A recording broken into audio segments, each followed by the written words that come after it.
Wait lang, bago tayo mag-proceed sa ating vlog, meron muna akong gustong sabihin sa inyo. I'm sure alam niyo na to kung nanonood talaga kayo ng mga vlogs ko, pero gusto ko lang kayong i-remind. Kung ikaw ay nasa ibang bansa or OFW ka or nasa bakasyon ka at nagpapadala ka ng pera dito sa mga mahal nyo, sa pamilya nyo o kung kanino man, huwag nyong kakalimutan ang best way to send money.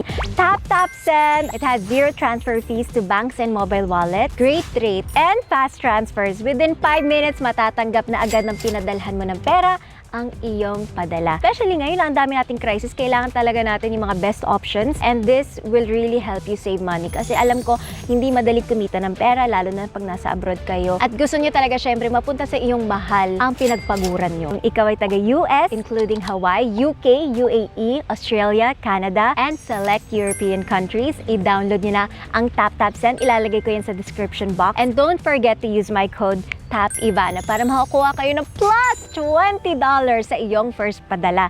So kung ikaw magpapadala ng $50, ang matatanggap agad ng papadalhan mo ng pera ay $70.